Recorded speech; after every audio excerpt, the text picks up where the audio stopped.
So no, sorry. And I really also take offense, sorry, Mr. Trump, took offense to your idea that Pierre Poilievre wasn't good enough to lead the Conservatives. Wayne Gretzky, I mean, he's great. He is the great one. He skates to where the puck is going. It's not going to MAGA.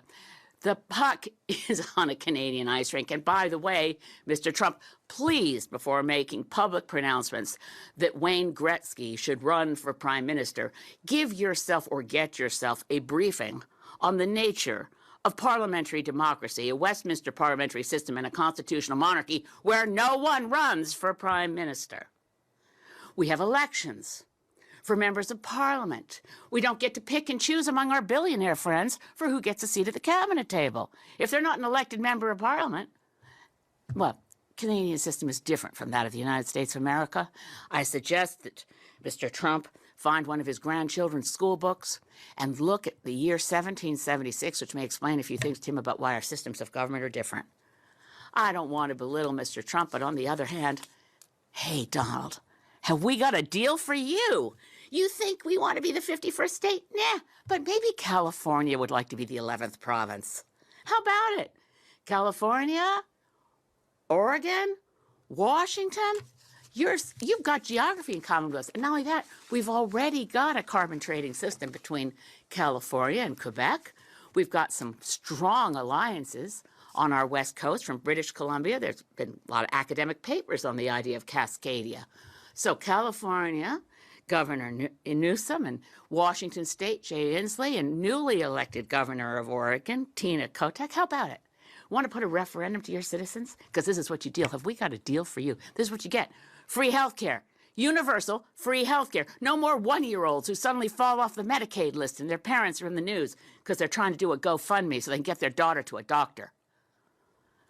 Universal free health care. And guess what? Those gun laws that your Congress is too afraid to pass because of the national gun lobby, we already got our strict gun laws. That's why we have the safest streets around the world, or at least in the United States, by the way, the most recent stats, 5.9 out of every 100,000 people is killed in a fatal gun incident versus 0.88 per 100,000 in Canada. That's because we have strict gun laws.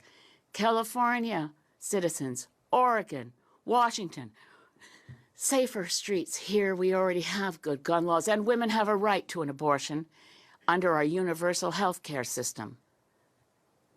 But, we don't have to stop there. Donald, think about it. You could get rid of all these states that always vote Democrat.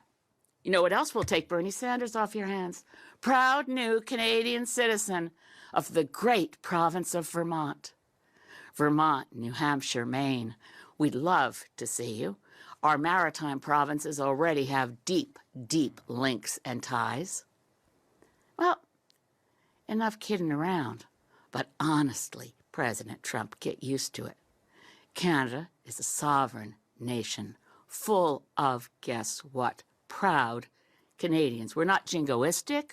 We don't boast a lot. That's one of the things we kind of have in common with Jimmy Carter.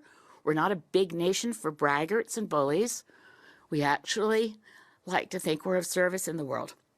We could do better. We can always do better. But we love our country. And it's a country. It's a nation. And we do not aspire to be a 51st state. So let's not hear that anymore. If it was a joke, it was never funny, and it ends now. Thanks.